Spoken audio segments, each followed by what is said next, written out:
kondisi pada saat ini, Bapak Ibu yang terhormat, yang sudah disampaikan oleh Mas Menteri tadi, sudah 293.000 atau hampir 300.000 guru honorer yang sudah lulus formasi pada ujian pertama dan kedua dan akan segera diangkat menjadi guru P3K. Jika kita melihat angka ini, dari formasi yang dilamar, nanti akan saya jelaskan ada formasi yang dilamar, ada formasi yang tidak dilamar, itu sekitar 75,7%. Jadi artinya angkanya cukup tinggi dari formasi yang dilamar. Atau kalau kita lihat dari total formasi, angka ini sekitar 58,0% dari 506.252 formasi. Ini angka yang sangat besar, persentase yang sangat besar. Lanjut. Nah, tapi pada saat yang bersamaan, kita juga melihat sebuah data yang menarik Bapak Ibu, yaitu ada 117.000 formasi lebih yang tidak dilamar sama sekali di tahap 1 dan di tahap 2. Dan ketika kita buka datanya, ternyata kita bisa melihat sebuah tren bahwa guru-guru kita tidak melamar ke daerah-daerah yang aksesnya terbatas atau terpencil, atau daerah khusus atau daerah 3T. Ini misalnya, kalau di DKI Jakarta misalnya, guru-guru di Kepulauan Seribu melamarnya di Jakarta Utara, gitulah kira-kira ya.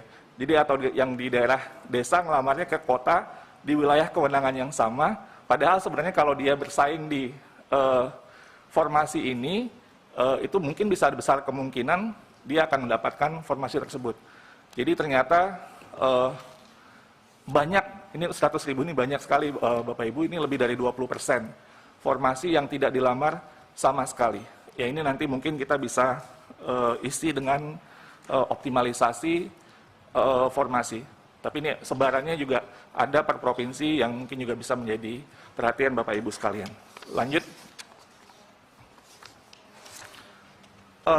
Nah ini isu yang saya yakin Bapak Ibu sudah sangat sering mendengar, tadi juga pimpinan sudah menyampaikan, kami pun juga terus dengan pengaduan, layanan pengaduan yang kami terima dan forum-forum yang kami ikuti dan juga berbagai macam bentuk komunikasi lainnya, ada 4 isu utama dari tahap 1 dan tahap 2. Yang pertama, itu di tahap 1 waktu itu mungkin Bapak Ibu masih ingat di akhir tahun, ketidakjelasan tentang pemberkasan untuk guru-guru yang sudah lulus di tahap 1. Ini sudah jalan, ada solusi yang segera dilakukan, yaitu surat BKN untuk menjadi dasar bagi Pemda untuk segera memproses pengangkatan P3K guru-guru honorer di daerahnya masing-masing. Ini batas akhir untuk penyerahan dokumen nantinya itu kepada BKN tanggal 31 Januari 2022. Ini proses yang sudah sedang berjalan. Lalu yang kedua, ketiga sebenarnya itu mirip, tapi yang ketiga nanti akan itu lebih fokus kepada masalah yang sangat kritis yang tadi sudah disampaikan oleh Mas Menteri dan sudah dijelaskan bagaimana posisi kita, adalah yang sudah lulus passing grade. Yang ini di tahap 1 sudah menjadi masalah, jadi mereka sudah lulus passing grade tapi belum dapat formasi, tapi di tahap kedua ditambah dengan isu sekolah swasta. Jadi yang ada guru honorer sekolah induk yang bagian ketiga sudah lulus passing grade namun kalah bersaing dengan guru swasta.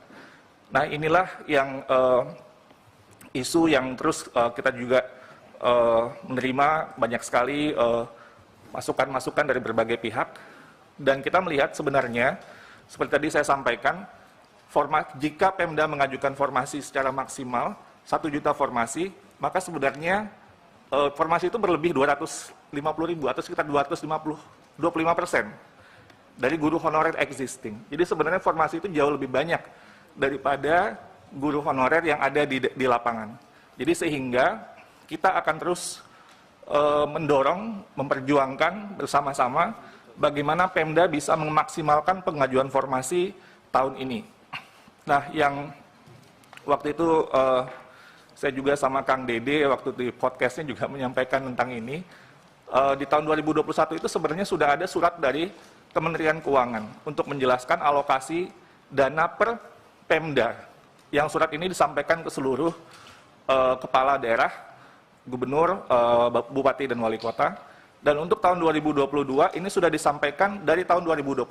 Jadi suratnya tanggal 13 Desember tahun 2021 dari Dirjen Perimbangan Keuangan untuk menyampaikan bahwa perhitungan anggaran P3K dalam dana alokasi umum itu sudah dilakukan dan bersifat earmark.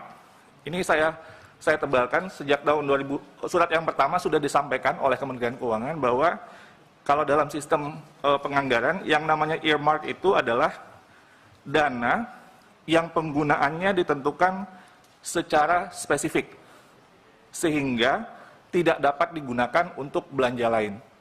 Sekali lagi, earmark ini kalau dalam penganggaran ini maksudnya adalah dana yang penggunaannya itu ditentukan secara spesifik sehingga tidak dapat digunakan untuk belanja lain.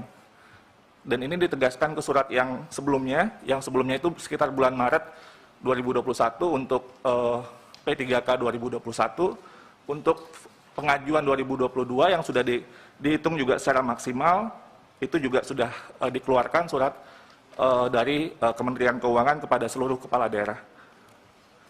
Nah, kami terus dan bersama-sama dengan Kemendagri, Kemenkeu, Panselnas untuk melakukan sosialisasi dengan semua Pemda untuk mendorong pengajuan formasi secara maksimal.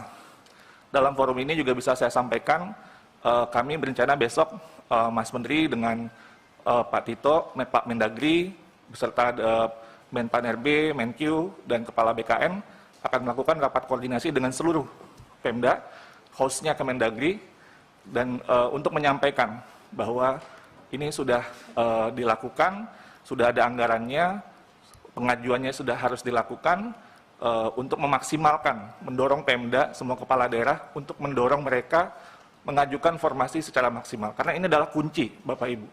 Kalau ini formasi 1 juta ini nggak diajukan secara maksimal, akan timbul masalah sudah lulus passing grade tapi nggak dapat formasi, padahal formasinya jauh lebih banyak daripada guru honorer existing. Jadi ini harus kita dorong terus, mohon bantuannya juga Bapak Ibu di Komisi 10 untuk mengadvokasikan ini.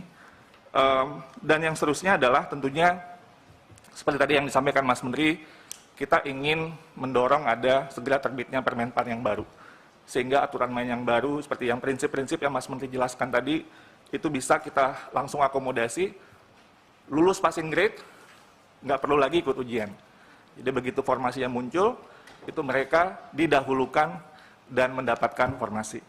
Jadi itu perjuangan yang terus kita lakukan di Panselnas, dan Mas Menteri terus tentu juga mengadvokasikan hal ini. Setelah itu yang poin yang terakhir, dan ini yang juga tadi Mas Menteri sudah sampaikan, bahwa guru-guru swasta kehilangan guru-guru mereka. Kami sudah menginisiasi dialog, ya memang ada yang secara terpisah gitu ya, tapi waktu itu kita undang BMPS sebagai lembaga atau organisasi yang mewadahi berbagai macam sekolah-sekolah swasta atau badan musyawarah perguruan swasta tanggal 6 Januari. Itu masih sudah tahun baru, sebenarnya waktu itu di akhir tahun karena kita sudah ingin untuk melakukan dialog, tapi ketemu waktunya di awal Januari.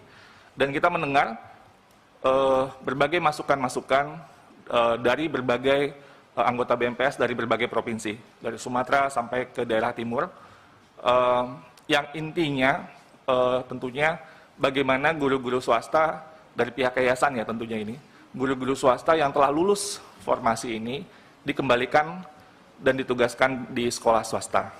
Nah, tapi dialog kemudian berlangsung dan kita pada akhirnya memahami bahwa kunciannya itu ada di Undang-Undang ASN, dan BMPS itu akan mengajukan judicial review untuk Undang-Undang ASN ini.